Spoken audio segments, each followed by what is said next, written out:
একবার ভাবুন তো, এমন একটা ভূ রাজনৈতিক সংকটের কথা যা যে কোনো থ্রিলার সিনেমার গল্পকেও হার মানায়, যেখানে বিশ্বের সবচেয়ে ক্ষমতাধর দেশের প্রেসিডেন্ট পৃথিবীর সবথেকে বড় দ্বীপটা কেনার প্রস্তাব দিচ্ছেন, আর তার ফলে কয়েক দশকের পুরনো বন্ধুদের মধ্যেই প্রায় যুদ্ধ লাগার মতো পরিস্থিতি তৈরি হয়ে যায়। চলুন এই অবিশ্বাস্য কিন্তু সত্যি ঘটনাটার আরও গভীরে গিয়ে দেখি আসলে কি ঘটেছিল। চলুন গল্পটা শুরু করি একদম মাঝখান থেকে। গ্রিনল্যান্ডের শান্ত রাস্তায় তখন দাউ দাউ করে জ্বলছে তীব্র মার্কিন বিরোধী বিক্ষোভের আগুন। বাতাসে একটাই স্লোগান, আমেরিকাকে বিদায় করো। আমেরিকার পতাকা পোড়ানো হচ্ছে। কিন্তু প্রশ্ন হলো, মাত্র ৫৬,০০০ মানুষের একটা শান্তিপূর্ণ স্বায়ত্তশাসিত এলাকা হঠাৎ করে আমেরিকার মতো একটা প্রধান মিত্রদেশের বিরুদ্ধে এতটা ক্ষেপে গেল কেন? এর পেছনের আসল কারণটা কি ছিল? তো এই স্লাইডটা দেখলেই পুরো ব্যাপারটা পরিষ্কার হয়ে যাবে। গ্রিনল্যান্ডের মানুষ সংখ্যায় ভলেই কম হোক, নিজেদের পরিচয় আর সার্বভৌমত্ব নিয়ে তাদের অবস্থান ছিল একদম চট্টানের মতো শক্ত। তাদের বার্তা ছিল একটাই এবং খুব পরিষ্কার, গ্রিনল্যান্ড বিক্রির জন্য নয়। মানে $1 ট্রিলিয়ন লোভ দেখিয়েও তাদের মাতৃভূমিকে কেনা যাবে না। তাহলে আসল প্রশ্নটা হলো, প্রেসিডেন্ট ট্রাম্প হঠাৎ কেন গ্রিনল্যান্ড কেনার জন্য এতটা উঠে পড়ে লাগলেন? ব্যাপারটা কি শুধুই প্রাকৃতিক সম্পদ বা আর্কটিক অঞ্চলের উপর কন্ট্রোল নেওয়ার লোভ, নাকি এর পেছনে আরও বড় কোনো মিলিটারি স্ট্র্যাটেজি ছিল? চলুন এই অবাক করা কাণ্ডের পেছনের যুক্তিগুলো একটু খতিয়ে দেখা যাক।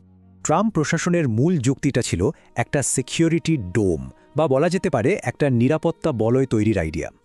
তাদের কথাটা ছিল এরকম যে রাশিয়া আর চীনের মতো দেশগুলো থেকে মিসাইল অ্যাটাকের ভয় তো আছেই, তাই উত্তর আমেরিকাকে বাঁচাতে হলে একটা দুর্ভেদ্য ডিফেন্স সিস্টেম দরকার। আর সেই সিস্টেমের সবচেয়ে জরুরি মানে স্ট্র্যাটেজিক অংশটাই হতে পারত একমাত্র গ্রিনল্যান্ড।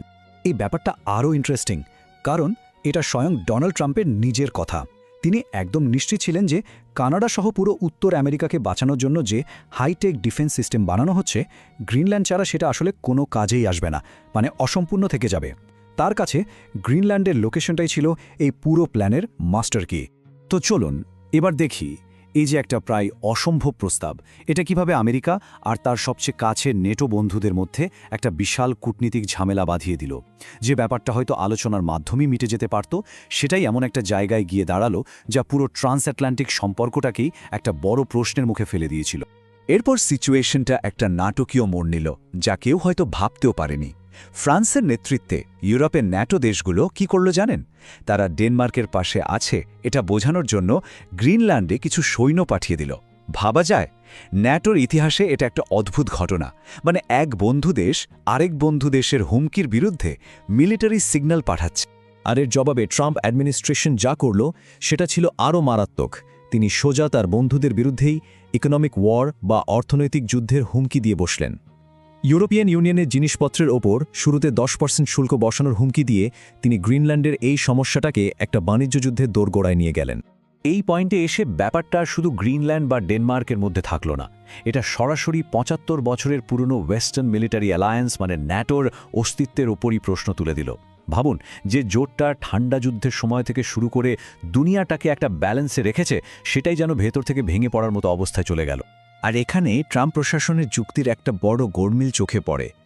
দেখুন, একদিকে বলা হচ্ছে সিকিউরিটির জন্য গ্রিনল্যান্ডে আমেরিকান সোলজার থাকাটা খুব জরুরি, অথচ এর ঠিক কিছুদিন আগে সেখান থেকে স্ট্র্যাটেজিক্যালি সৈন্য কমানো হয়েছিল, এমনকি জরুরি কিছু বেসও বন্ধ করে দেওয়া হয়েছিল। ডেনমার্কের সাথে চুক্তি তো ছিলই যে আমেরিকা যখন খুশি মিলিটারি অ্যাক্সেস পাবে, কিন্তু তারপরেও এমন একটা ছবি তৈরি করা হলো যেন দ্বীপটা কিনে ফেলা ছাড়া আর কোনো উপায় নেই। এই স্লাইডটা হলো ইউরোপের মিলিত আর শক্ত জবাব। একটা জয়েন্ট স্টেটমেন্ট দিয়ে তারা একদম পরিষ্কার করে দিল যে এই ধরনের ইকোনমিক হুমকিতে তারা একদমই মাথা নোয়াবে না। তাদের কথা ছিল এই সব কাজ শুধু সম্পর্কই খারাপ করবে না, বরং এমন একটা বিপজ্জনক পরিস্থিতির দিকে ঠেলে দেবে যেখান থেকে ফিরে আসাটা খুব মুশকিল হয়ে যাবে। এখন যদিও ওই সংকটটা আপাতত থেমে গেছে, কিন্তু এর প্রভাবটা কিন্তু রয়ে গেছে। এই একটা ঘটনাই দেখিয়ে দিল যে বহু বছরের পুরনো বন্ধুত্ব কতটা ঠুনকো হতে পারে। সারা দুনিয়া যখন একটা নতুন অনিশ্চয়তার যুগে ঢুকছে, তখন এই ঘটনাটা ভবিষ্যতের জন্য কী রকম একটা উদাহরণ তৈরি করে গেল, তাই না?